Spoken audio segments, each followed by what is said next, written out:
I think there's a lot of activity in the MSME sector, so that's a good thing. There's a lot more angel activity going on. I think my takeaways of the session is that everybody seems to be bullish on the angel investment. I think the institutional capital guys, the VC, guys, need to pick up more activity to keep the angels interested. As we're saying, somebody said 800% increase in angel.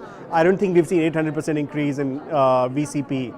So that has to keep up to keep the whole sort of cycle flowing. But I think there is a lot of optimism right now. There's some sectors like mobile and all where there's a lot of excitement.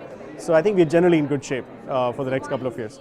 I think the big reason is that there haven't been exits. There have been very few. If you look at the last 10 years, you look at Make My Trip, or you look at maybe 3 or 4 companies, Just Dial, which have hit the public markets or gotten acquired. I think there are many more in the queue. So as some of these investors start seeing exits, I think they'll be more and more excited. And I think now with the public markets looking up, the PE guys are hoping to exit and make money, and it's the whole sort of waterfall that flows through once. It's like a whole house of cards where everybody follows suit.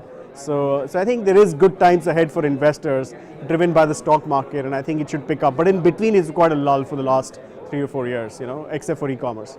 I think mobile is something which is very, very real. I'm personally very excited about it. I think there is, for the first time, a lot of Indians have real access to internet. So I mean, if I look at my own parents, they were never on internet, period. But now with mobile, they are on internet and they can do stuff. So I think this whole connectivity has opened up, and I think there will be a lot of investments and a lot of successes in the next few years driven by the mobile ecosystem, which just couldn't happen before. There was not enough internet. There's not enough connectivity in the hands of people. But that's a tech startup we're talking about. It's actually not just tech. If you look at any kind of service, right? I mean, to me, commerce is not really tech, right? I mean, it's just retail, right? Done online. So similarly, I think we will see now we're seeing Paytms of the world, or so many other companies, which have a tech backend, but they're real businesses which are offering services or taxi booking or hotel booking and all kinds of stuff, which will all hopefully do very well.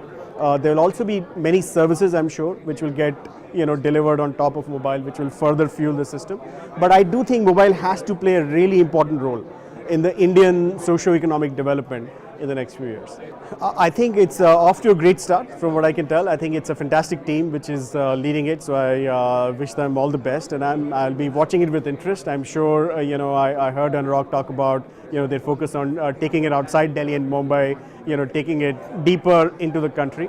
So I'm looking at them with optimism and support over the next few years. I think the big difference is always the team. I think every team has its own unique vision. I think this one is driven by the team that is driving it, and they have a certain thought process. Same goes for ET. So they're all different in their own ways. These are not major differences, but these are subtle differences which lead them to make very different decisions. So it's like that. I think the team itself differentiates it, which is running it.